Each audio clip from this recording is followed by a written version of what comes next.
Uncle जी कहाँ जा रहे हैं आप? बेटे को मिलना है। क्या हो गया? छोड़े, मुझे जाने दे अंदर। साहब की तरफ से बगैर परमिशन के किसी को मिलने की इजाज़त नहीं है। मैं बाप हूँ उसका, आप मुझे रोकेंगे? मुझसे नहीं मिलेगा वो। अंकल ये हमारी ड्यूटी है, बगैर परमिशन के हम किसी को अंदर जाने नहीं देते। मैं साहब से पूछ के आता हूँ फिर आपको अंदर जाने दूंगा। सर आपके वालिद साहब पर आपसे मिलने आए हैं। क्या मेरे वालिद साहब मिलने आए मुझसे? क्या उनको पता नहीं है कि मेरे काम का टाइम है? उनसे कहें 2 मिनट वेट कर, मैं आ जाता हूँ। सर कह रहे हैं वो काम कर रहे हैं, फ्री होकर आपको बुला लेंगे।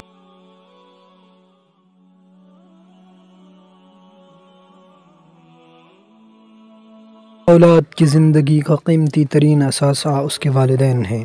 वो वालिदैन जिन्होंने उसे पढ़ा लिखा कर इस मकाम पर पहुँचाया।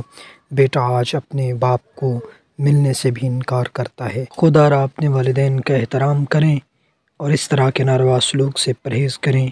वालिदैन का बहुत बड़ा मकाम है।